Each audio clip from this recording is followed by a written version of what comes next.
Hi hello ನಮಸ್ಕಾರ, welcome back to my YouTube channel.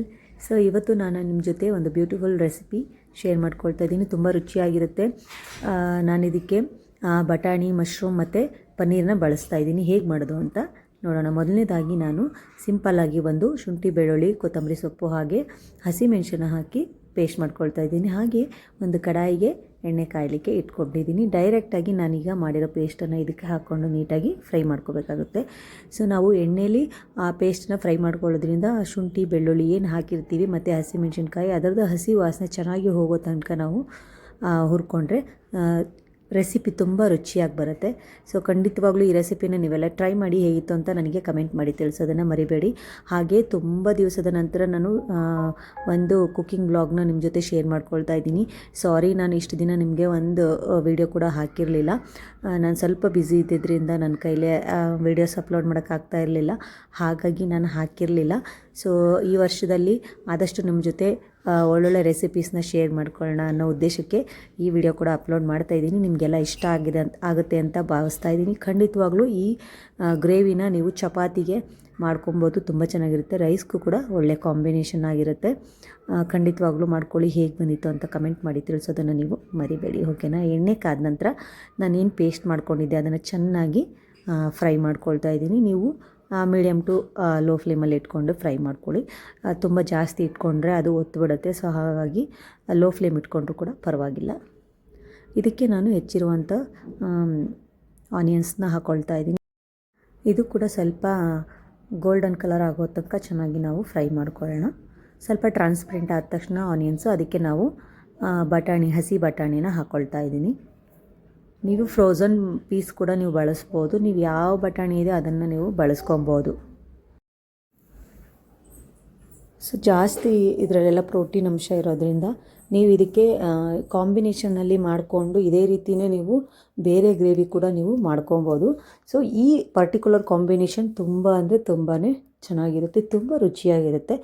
ನಾನಿಲ್ಲಿ ಪನ್ನೀರ್ ಕೂಡ 200 ಗ್ರಾಮ್ಸ್ ಬಳಸ್ತಾ ಇದ್ದೀನಿ. ನೀವು ಗ್ರೇಟ್ ಮಾಡ್ಕೊಂಡು ಕೂಡ ಬಳಸ್ಬೋದು. ನಾನೇ ಹಾಗೆ ಕೈಯಲ್ಲಿ ಸ್ವಲ್ಪ ಅರ್ಜೆಂಟ್ ಇದ್ದಿದ್ದರಿಂದ ಕೈಯಲ್ಲಿ ಹಾಗೆ ಸ್ಮ್ಯಾಶ್ ಮಾಡಿಕೊಂಡು ಬಳಸ್ತಾ ಇದ್ದೀನಿ. ನೀವು ಯಾವ ರೀತಿ ಕೂಡ ಬಳಸ್ಕೊಬೋದು. ಲಾಸ್ಟಿಗೆ ಅದು ಮಿಕ್ಸ್ ಮಾಡ್ತಾ ಎಲ್ಲದ್ರ ಜೊತೆ ಹೊಂದ್ಕೊಳ್ಳುತ್ತೆ, ಏನೂ ತೊಂದರೆ ಇಲ್ಲ.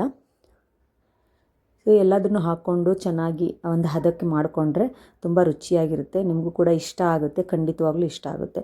ಹಾಗೆ ಇದಕ್ಕೆ ನಾನು ಮಶ್ರೂಮ್ ಕೂಡ ಹಾಕ್ಕೊಳ್ತಾ ಇದ್ದೀನಿ. ನೀಟಾಗಿ ತೊಳೆದು ಅದನ್ನು ಸಣ್ಣ ಸಣ್ಣ ಪೀಸಾಗಿ ಕಟ್ ಮಾಡ್ಕೊಂಡು ಇದ್ದನ್ನು ಇದಕ್ಕೆ ಬಳಸ್ತಾ ಇದ್ದೀನಿ. ತುಂಬ ಚೆನ್ನಾಗಿರುತ್ತೆ. ಇದೇ ಕಾಂಬಿನೇಷನಲ್ಲಿ ನಾನು ರೈಸ್ ಕೂಡ ಮಾಡಿದ್ದೆ, ಅಂದರೆ ಪೀಸ್ ಮತ್ತು ಮಶ್ರೂಮ್ ಕಾಂಬಿನೇಷನಲ್ಲಿ. ಅದನ್ನು ಕೂಡ ನಿಮ್ಮ ಜೊತೆ ಶೇರ್ ಮಾಡ್ಕೊಳ್ತೀನಿ. ಸೊ ಅದನ್ನು ಕೂಡ ನೀವು ಟ್ರೈ ಮಾಡ್ಬೋದು. ಇದಕ್ಕೆ ನಾನು 2 ಟೊಮೆಟೊ ಬಳಸ್ತಾ ಇದ್ದೀನಿ. ಟೊಮೆಟೊ ಕೂಡ ಹಾಕ್ಕೊಂಡಿದ್ದೀನಿ. ತುಂಬ ಕಲರ್ಫುಲ್ಲಾಗಿ ಹೇಗೆ ಕಾಣಿಸ್ತಾ ಇದೆಯೋ ಅಷ್ಟೇ ತುಂಬ ರುಚಿಯಾಗಿ ಕೂಡ ಇರುತ್ತೆ. ಹಾಗೆ ಎಲ್ಲದನ್ನು ಮಿಕ್ಸ್ ಮಾಡಿ ಅದಕ್ಕೆ ಉಪ್ಪು ಹಾಕ್ಕೊಳ್ತಾ ಇದ್ದೀನಿ. ಮಿಕ್ಸ್ ಮಾಡಿರುವಂಥ ಫುಟೇಜ್ ಮಿಸ್ ಆಗಿದೆ. ಸೊ ಹಾಗಾಗಿ ಇವಾಗ ನಿಮಗೆ ತೋರಿಸ್ತಾ ಇದ್ದೀನಿ. ಎಲ್ಲದನ್ನು ನೀಟಾಗಿ ಮಿಕ್ಸ್ ಮಾಡಿಕೊಂಡು ಅದಕ್ಕೆ ಎಷ್ಟು ಬೇಕು ನೋಡಿಕೊಂಡು ಉಪ್ಪನ್ನು ಹಾಕ್ಕೊಳ್ಳಿ.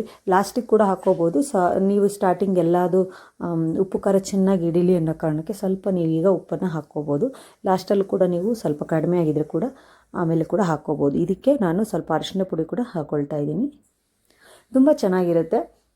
ಖಂಡಿತವಾಗ್ಲೂ ನಿಮಗೆಲ್ಲರಿಗೂ ಇಷ್ಟ ಆಗೇ ಆಗುತ್ತೆ. ನೀವು ಟ್ರೈ ಮಾಡಲೇಬೇಕು. ಹಾಗೆ ಗರಂ ಮಸಾಲ ನಾನು ಮನೇಲಿ ಮಾಡ್ಕೊಂಡಿರ್ತೀನಿ, ಅದನ್ನು ಕೂಡ ಒಂದು 1/2 ಟೇಬಲ್ ಸ್ಪೂನಷ್ಟು ಬಳಸ್ತಾ ಇದ್ದೀನಿ.